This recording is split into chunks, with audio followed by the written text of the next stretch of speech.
In the past, I've done several videos where I went ahead and ranked a lot of aspects of anniversaries or celebrations that we've had for Dragon Ball Legends. And today we do have a tier maker, which I'll leave a link to down below in the description, where we're going to be talking about and ranking all the celebrations in Dragon Ball Legends history in terms of Legends festivals and anniversaries exclusively, not the other side celebrations that, you know. Anyway, so we're going to talk about the anniversaries and Legends festivals, the primary celebrations anyway.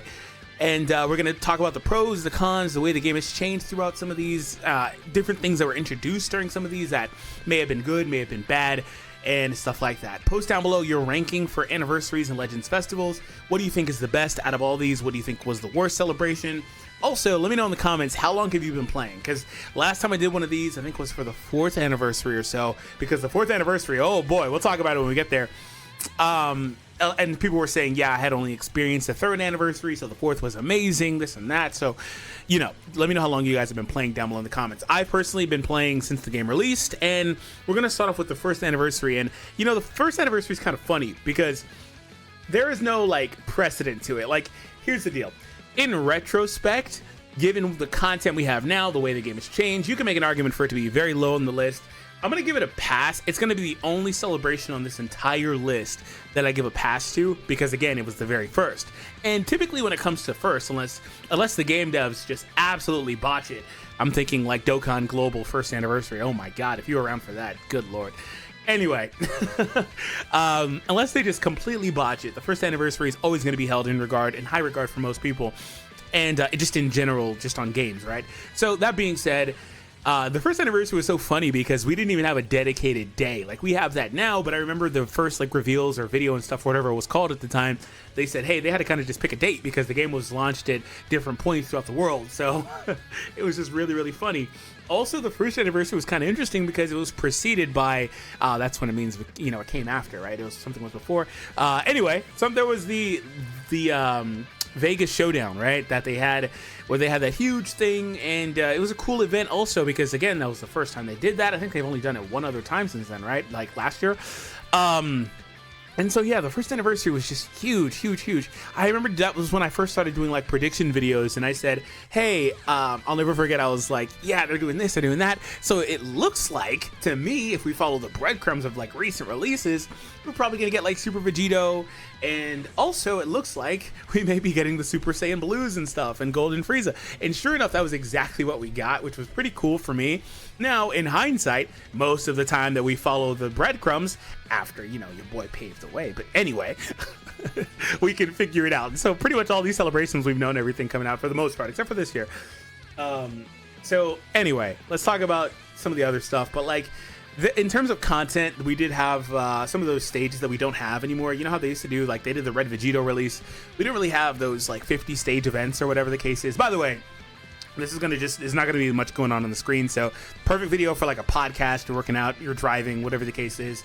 Put me on 1.5 times speed if you need to help you get through it a little quicker, but I appreciate every minute that you guys watch the video. Subscribe, all that fun stuff does help. We don't really get those like 50 stage events or anything like that anymore. They don't really do that. They just do different stuff. Throughout the years, they've done a lot of different styles of events.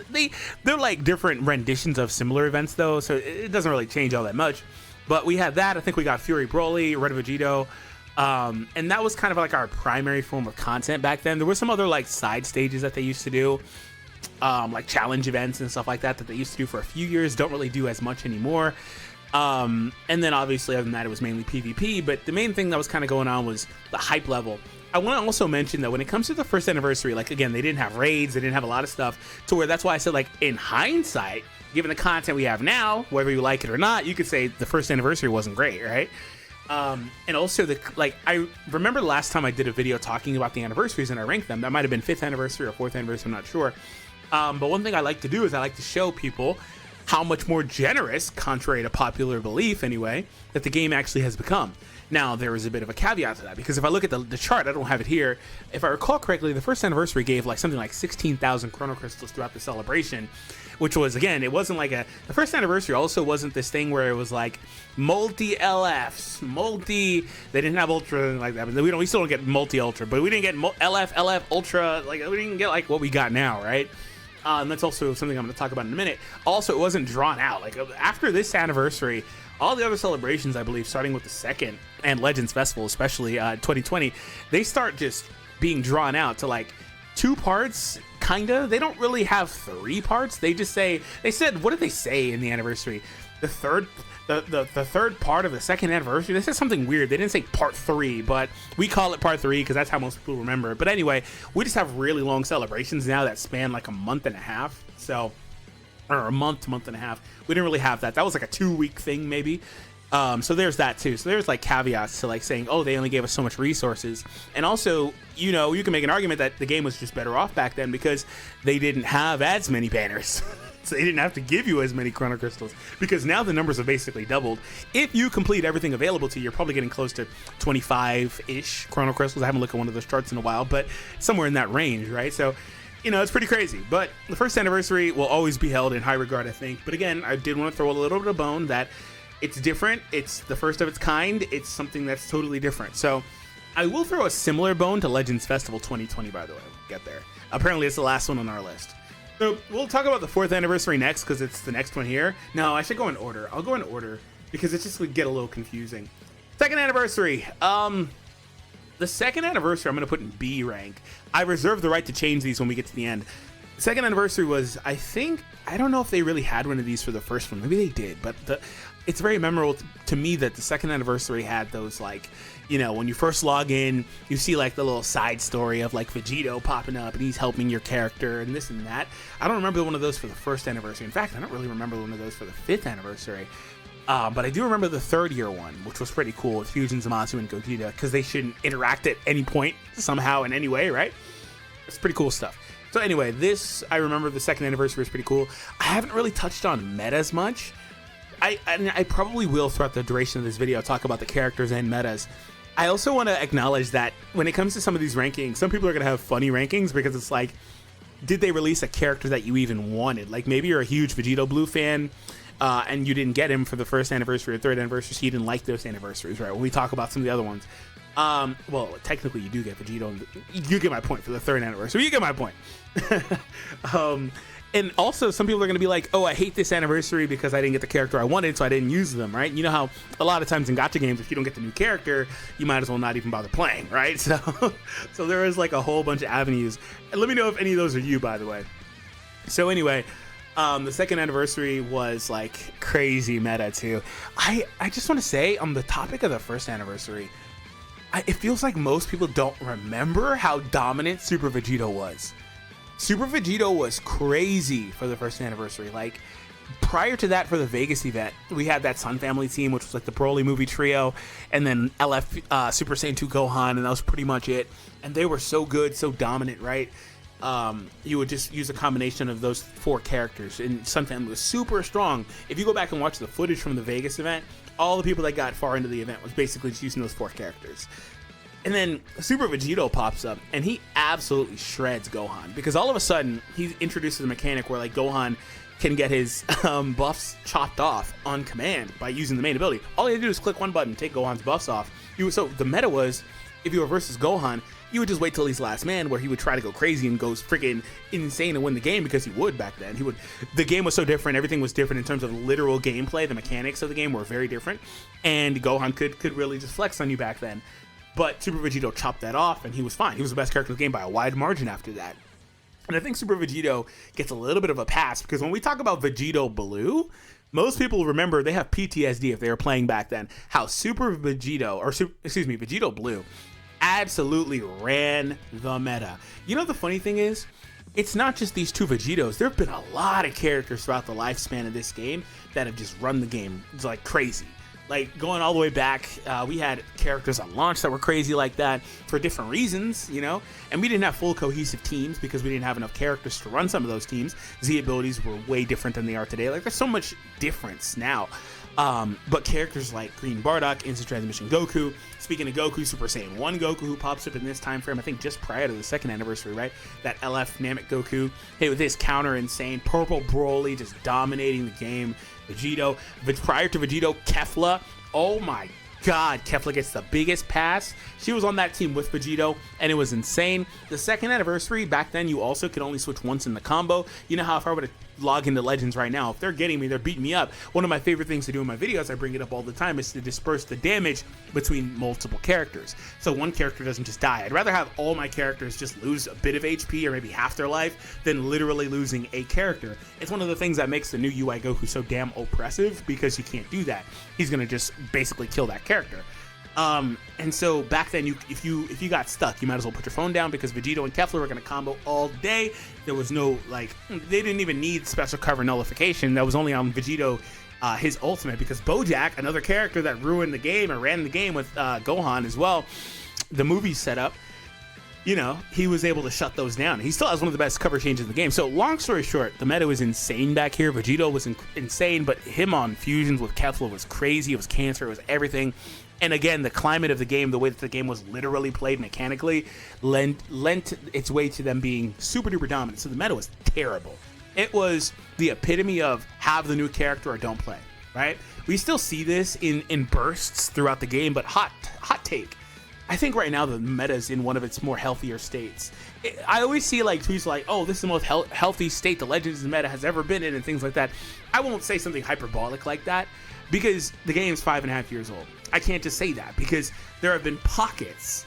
What it is there's always pockets where the game's super duper healthy meta-wise, and then they break it, right?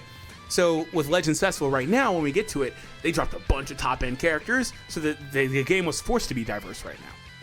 So anyway, back to the second, they also introduced raids. We had this happen again recently. I don't think it's happened since, until like that Beerus raid that popped up a few days ago, where it didn't even last 24 hours. If you were playing the second year anniversary raid, I kid you not, for me, Legends resets at like 10 o'clock at night, I believe, whenever this is going on. So maybe it's 11 because daylight saving, I'm not sure, but 10 or 11 p.m. And I did some stuff, recorded my showcases, fell asleep around like 1. I woke up, the raid was gone. It was gone. Because it was finished. And so it's really funny, because that was a new mechanic, and they had no idea how much investment, oh excuse me, I had a burp, how much investment players were going to have in it. So since then, they've spiked up the amount of HP like a lot. Do all these different things. The raids now have like all these different like modifiers and just, you know, incentives for raiding, just a bunch of stuff. But it actually happened again recently, where the raid didn't even last a full 24 hours. I think that's the first time since the second anniversary. I think it happened a couple of times in that second anniversary. But nonetheless, due to the meta, stuff like that, I'm going to put it at B tier. Third anniversary, I'm going to put it here. The third anniversary was interesting, because you see the third anniversary was the first anniversary, I believe, that had the double LF setup. So there's that. They dropped 2 LFs, because prior to that, we had gotten one LF, but on multiple banners, like Super Vegito, Vegito Blue. Was it second? I'm pretty sure that the second only had Vegito Blue. And I don't even think there was a part 2 for that anniversary. Was there? Was the part 2 for the second anniversary like that PyCon Goku stuff? Is that what that was? It might have been. It might have actually been the future Super Saiyan Blue Goku and Vegeta, maybe as well too. Actually, that sounds right. What an underwhelming part 2. But those characters were hype, except for the PyCon. Like we didn't care about PyCon, but the other characters were pretty cool. Third anniversary was kind of weird though, because it felt like, to me, maybe you disagree, maybe you remember differently. I'm working based off a recollection here. It felt like to me there wasn't much to do in the third anniversary. Now, if you haven't noticed with Legends, they always do this thing, not always, but almost always anyway. They do this thing where the first week of a celebration, when they first drop the new characters, there's not much to do. They purposely don't put out a new raid that same day often. They purposely don't put out a lot of content that's like grindable, so you can get more Chrono Crystal, stuff like that, because of FOMO, right? They want you to be forced, and if they do this multiple times in a celebration, obviously you're going to feel more FOMO, fear of missing out. You're going to feel pressure to use your Chrono Crystals that you have on that banner to try to get that character, particularly if you see that character a lot in PvP. So there's that. But then the following week, they drop the content. So that's where things are kind of interesting with these celebrations, is that, you know, when we talk about what's available to play during these times, they typically save it for the following week after a banner is released, right? And I don't think for the third anniversary they had established the whole like bi-weekly Zenkai Awakening thing that they typically do. I don't think that was available yet. But this celebration was kind of largely the same as the second anniversary, and they pretty much just ran a lot of the same content. And I think the fourth anniversary may have been the one that introduced Hoi Poi, but if this one was it, I will give them some credit for that, because Hoi Poi, when it's initially ran, was amazing. Since then, it's been neutered to the ground. It sucks, and it's actually really annoying just to sit there for hours and open all those freaking coins. Oh my god. But yeah, so this one didn't really feel like it had much to do. Now, I recently did a video talking about GT, and it was funny because the entire premise of the video was, hey, GT should get the Universe Survival Saga set up.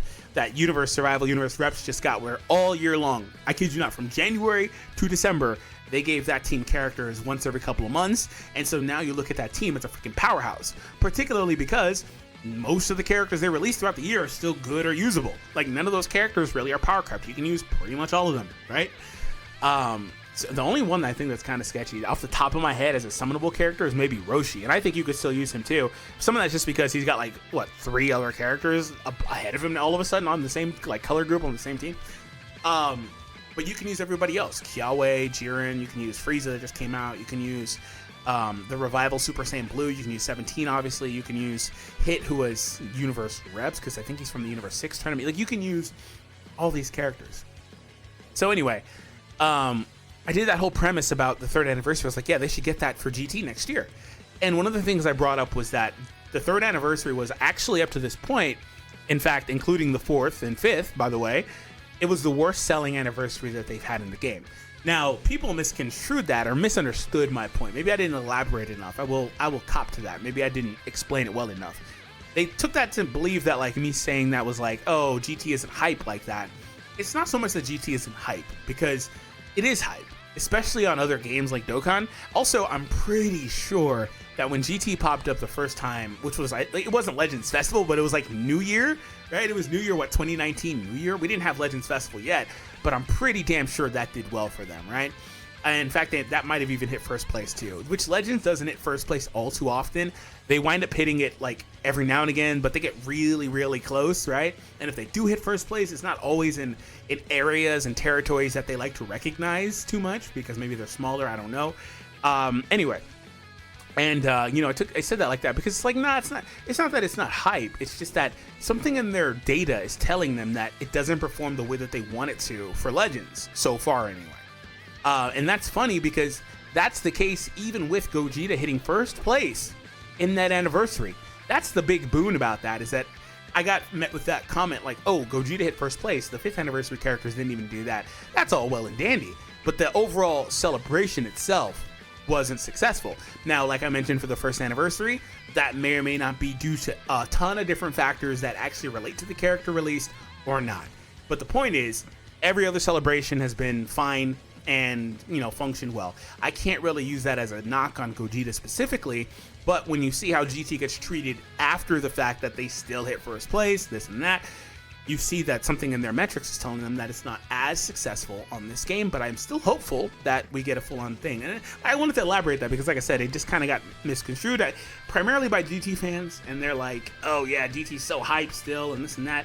And I'm somebody that, like, I personally don't really like have any huge preferences. I'm not a Gogeta versus Vegito guy. I'm not Super Saiyan God versus Super Saiyan 4. I don't have any preferences. All the characters that are headliners for these celebrations are all pretty much equivalent to me. As long as it's a hero, like, there's a clear delineation for me in terms of I preferring heroes versus villains. I don't care about them as much. But if it's not a Gohan or Krillin, I'm hyped for them all the same. There's no, like, I don't really care. And GT's, like, I like GT as a series, by the way. I've rewatched that series so many times, and it was on when I was growing up. In fact, regular Dragon Ball and Dragon Ball Z were on when I was growing up. I just turned 30 a few weeks ago, by the way. Anyway, so yeah, so like for me, my favorite series is Dragon Ball, just Kid Goku Dragon Ball. And you see how that series is treated in this game. They gave them like 4 characters, 3 of them were basically a shadow buff to Sagas in the movies, and they called it quits, bro. And that was the first time they touched that team in like a couple of years. And so I'm not really somebody to tell you that, like, oh, I hate this or that, or I don't like this and that. That's my point. So, like, just conceptually for the 3rd anniversary, it's kind of weird because, like I said with the first, there are caveats when you mention sales and revenue and the way the game has changed, the climate has changed, the more of this and that. And part of the reason that they started shifting the formula was so they could try to generate more revenue, obviously. That's why this anniversary pops in with dual theme with 2 LFs, right? And the funny thing is, everybody went to Gogeta's banner. You know what the funny thing was? They tried to put Kefla and Vegito Blue on that other banner, right? Wasn't that what happened? Kefla and Vegito Blue, thinking that just having their faces there would sell. By the way, speaking of Kefla, dude, her and Gotenks must not sell at all because they are in hell on this game. They refuse to give those 2 characters new releases. It's really funny. In fact, was that the last Kefla we got? like seriously. Gotenks actually finally got a new character, and that's probably only because he's from Superhero. So anyway, I just want to elaborate on that stuff so there was no confusion, right? I like GT, I like Super Saiyan 4 Gogeta, I like all that. I just hope that this year they can give them what they deserve. And back to the 3rd anniversary, content was kind of lacking. Long story short, we rambled on the 3rd for a really long time. And I didn't really feel like it improved on much of what the 2nd anniversary did. Again, personally off of recollection. Maybe I could be misremembering a couple of things we're talking about a couple years ago. So it is what it is. Let's move to the 4th. And I remember the 4th very well. Very, very, very, very well. So here's the funny thing. Up to the first half of the 4th anniversary, I would argue it's the worst celebration that we've ever had in the game. However, the second half, I would say if it was just the second half, I'd argue it's actually one of the better celebrations that we had. So this one is going to just hit smack dab right in the middle here. Why? Because the first half was so bad and the second half was so good, I got to just put them in the middle. What made the first half so bad? First and foremost, this was the first anniversary where that year they were doing that whole, that's when they started doing that whole one new character. They had done it before in the past. It wasn't the first time, but it was the first time that they really consistently started doing it, where it's like one new character. And by the way, up to this point, we should have already talked about a couple Legends festivals. I guess I'll just have to hit on those when we get there. Anyway, it was when they first started doing the whole one new character thing. And so the first anniversary was just that Goku, and it was like, that's it? It's just him and this Vegeta? The Vegeta people refuse to acknowledge even exists in the game right now because he was that bad? His mechanic was that trash? It was so, everybody was so up in arms about that. Also, the raids. Up to this point, raids have still been and still are a very reliable way to get resources. They change and rejig how you get the resources, what's available in the raids, blah, blah, blah, blah, blah. Well, the point is you want to play raids, and at least you're 3 times daily. And they did this whole thing where, with the raids, you get your coin drops and stuff like that. The first part, you weren't even guaranteed to get any drops if you didn't have the new characters. I'll elaborate. It's not that you didn't get bonus drops or boosted drops, things like that we also still get. It was that you weren't even guaranteed. People were sending me screenshots of them doing the raid without the new character and getting literally nothing. Literally nothing. So why did you even play the raid? I don't think there were the raid honor things too, where you got to make sure you do it every day, isn't that like we have now? Why are you even playing the raids? So if you're not going to get anything to exchange, what's the point? So that's kind of what we had there. And I don't know if the 3rd or 4th anniversary introduced the boost mechanic on the raids. I don't think that was there by default, was it? I don't remember. It's been, again, years, 3-4 years.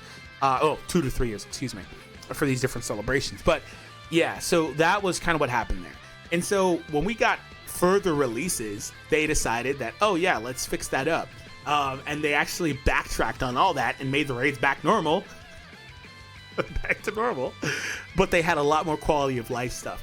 The 4th anniversary was where the first time that they were like, let's just throw resources at you. I remember the 4th anniversary gave so many erasers, bro.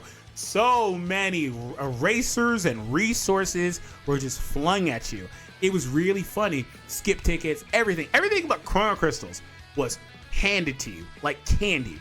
And the previous celebrations did that too, but the 4th, it was like they just said, let's triple the output. I don't know that erasers existed for the 3rd. I don't remember that, but they just were like, boom, boom, boom. They do the same thing now and since then, basically. But the fourth was so good for all the resources. Now, I didn't talk much about the meta for the third anniversary because, honestly, it was kind of a weird meta. You know, Fusion Zamasu was really, really good, but not a lot of people went for him. Not as many people went for him. His side banner characters were crap, both of them. The GT banner had Ice and Nova. Oh my God, I didn't talk about that. Ice and freaking Nova. You know the funny thing about the third is, I swear, this is my conspiracy theory. The Oob and Goku that were both yellow and blue that released right after the anniversary were definitely intended to be on that banner. And they were gonna have Ice and Nova be the separate banner, but they were like, hell no. Ice and Nova needs to get carried sale-wise by Goku. It's just not. We know people will pull for this Oob by himself, right? The Goku by himself.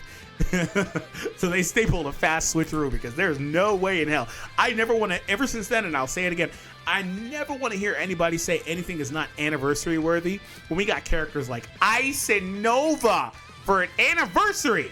I don't want to hear it. I don't want to hear it. And I'm sorry if you're an Ice and Nova truther. I'm sorry. Nova's actually kind of cool. Ice is whatever. But yeah, no.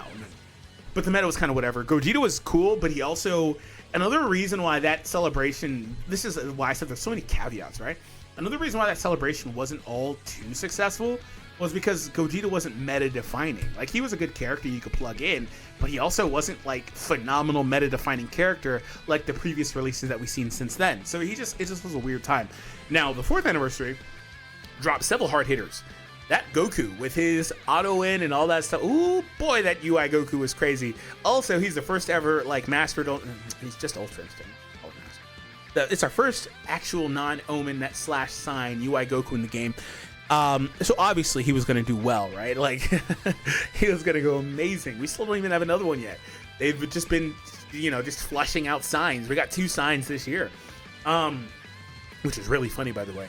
So yeah, so I'm not really sure in particular about how some of the other characters performed in terms of the actual like side characters, other than the fact that Vegeta was terrible. The 4th anniversary also dropped like that triple like free-to-play setup with the Krillin, Goku, and Tien when they were all pretty solid for what they were used for. So there was good content on the side. The meta was okay for the most part, but you still were going to see this thing where the side teams, other than the new team, were just kind of the same dominant teams. Future, things like that. The same teams that kind of wind up being dominant for the most part.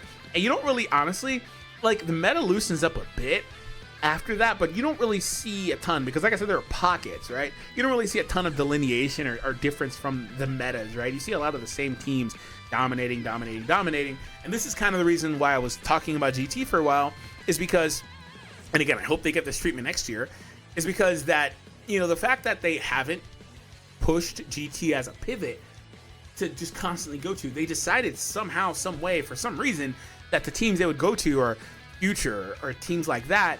Then that just tells me all I need to know. Fusion Warrior, every celebration type deal. Like, those are the characters and teams that are most successful for them in their pocketbook. So, nonetheless, 4th anniversary was cool. It was also really controversial that the next LF was a Goku. Like, it was back-to-back LF Gokus. By the way, shout out to Goku, who got like a ton of characters this year, and Vegeta got no solo characters. Goku's on everything, dude. Actually, hold on. Did we get a Goku for every part of Legends Festival this year? Wait, what was the first part? We got the second. What was the first release? It was Gohan and who was it? Dude, oh yeah, we did. It's the Evolution Kaioken. Dude, we got a Goku for every part. So yeah, the double Goku thing was really, really funny. Who was the follow-up? Was that Super Vegito? I think it was Super Vegito. And he was also super duper good, meta defining. Actually, low-key, he's probably one of my least favorite ultras to play with. I just hate his gauge, man. I hate his mechanic. Like, the gauge is cool, but I hate how he has the nullify cover exclusively there, but then you're at neutral, so you got to try to get them again. It's just really weird and finicky and wonky. I hate it. But I did like the combo looping. He had really long combo potential. He was very useful for that, though. But if he didn't have nullify covers, especially today, it's kind of hard. So let's do 5th anniversary, I guess, because it's here. I meant to go anniversary, festival, blah, blah, blah, but whatever. 5th anniversary. Going to S. The 5th anniversary was, in my opinion, a culmination of all of the right and wrongdoings of the previous celebrations, handled exceptionally well.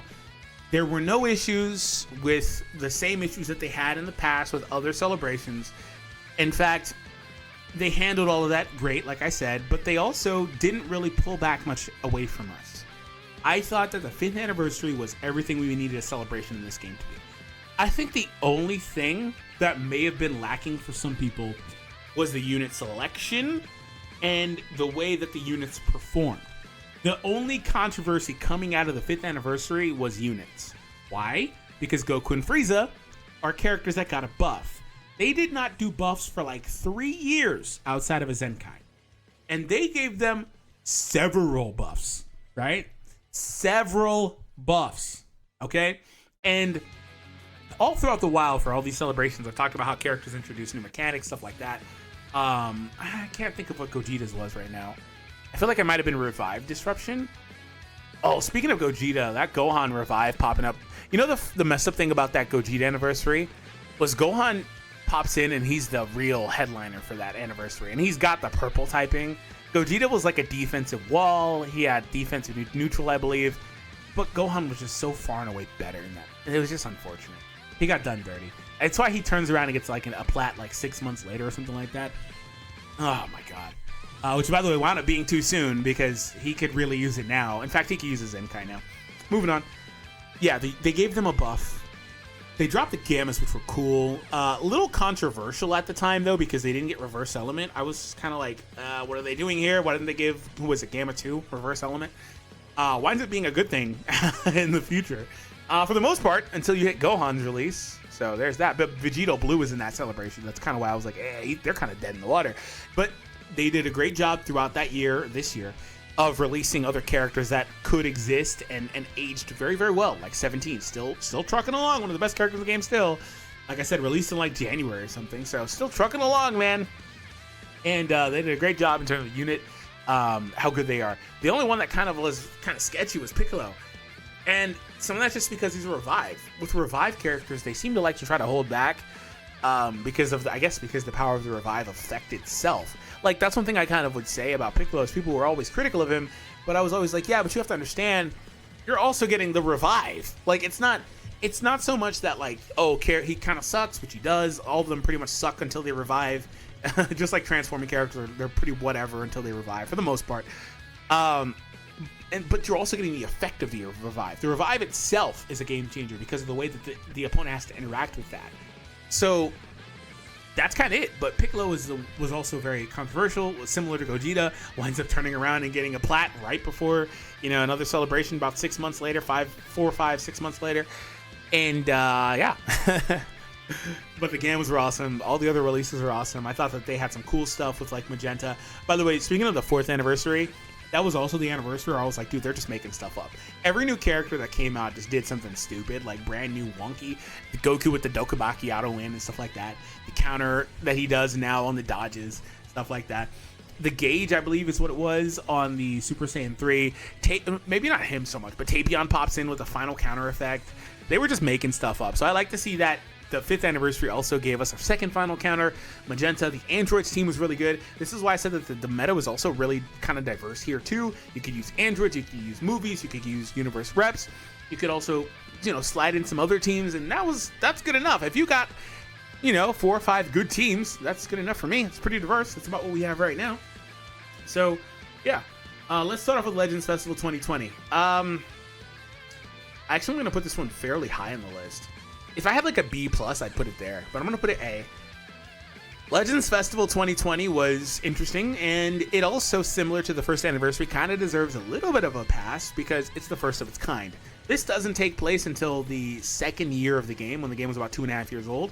And yeah, it's in a great spot right now. So anyway, my lasting memory from this one was how the characters got leaked. It's just unfortunate that they got leaked with that image you see on the screen on the App Store in advance. So we knew like a week that early that UI was coming, and the art was too good, too realistic to like be a fake art or something like that. I almost halfway thought that the art for the new UI Goku was fake, not because it looked bad or anything. I think it looks amazing when you see the full image, but when you see just the face, it almost looks like fan art or something. Anyway, so that celebration also had, you know how I talked about later on, they start doing the thing where there's like one new character and one other character.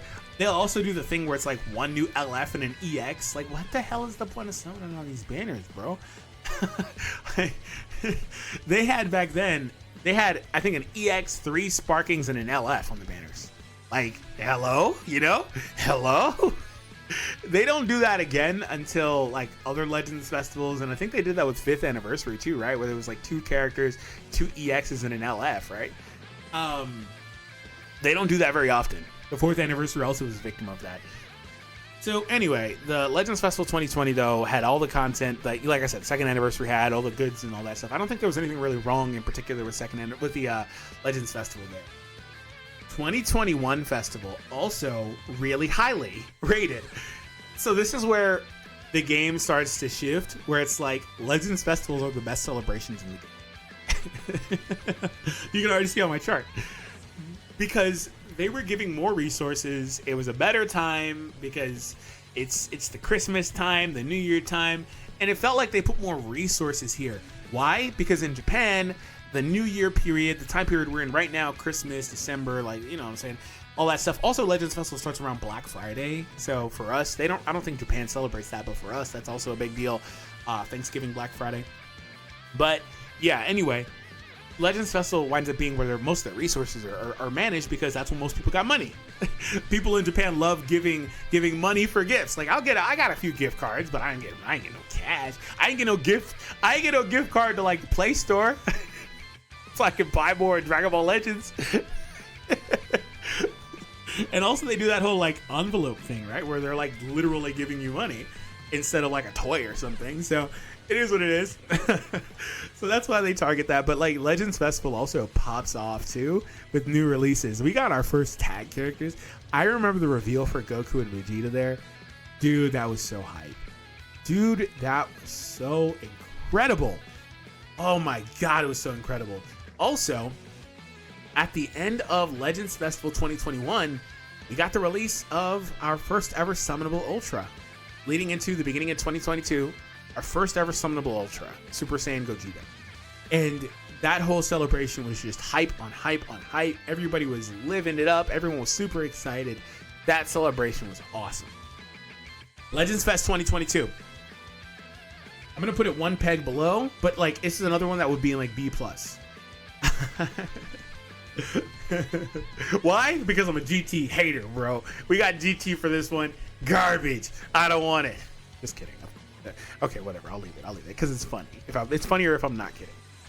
Not really much reason. All because I just didn't want to have 3 Legends festivals consecutively. This celebration was good. I don't remember much like being a problem with it. I thought the unit releases were awesome. I thought that they were as strong as they needed to be. Like sometimes with these celebrations, like I said, the character isn't always meta defining or super duper relevant. The funny thing is, if you look at the graph, there's only been one that didn't have like the main headliner be an extremely strong character that's meta defining. And that's actually kind of controversial, because back then when we were talking about this same idea in the 3rd anniversary, when it was literally going on, there were a lot of like, I guess you would call them copers, but there were a lot of people that were like, he's actually great, this and that. And I was actually one of them. I would say that he's actually perfectly fine as a wall. His green card was really good. I like the combo starting abilities. I like the way he functioned. I like the way that he played. And contrary to popular belief, I'm not somebody that wants every character to be game breaking. I have whined many a times this year about how all the damn Ultras dropping out are coming out with garbage mechanics. I was super vocal when Rosé was the last and most recent best character in the game. I was super duper vocal. I hate it. I absolutely hate it when every new character popping in for a celebration is the best character in the game. I hate it. I hated that they buffed Goku and Frieza. In fact, I should drop it a peg just simply for that. I really should. But I'm not going to hold that against them, actually, because it's a cool idea to just do balance changes. My problem with the balance change is that they said they're never doing it again. They didn't say never, but they're basically implied heavily that they're never doing it again. That's my problem with balance change. Like, just make everything a balance change. I don't need any Zenkais anymore.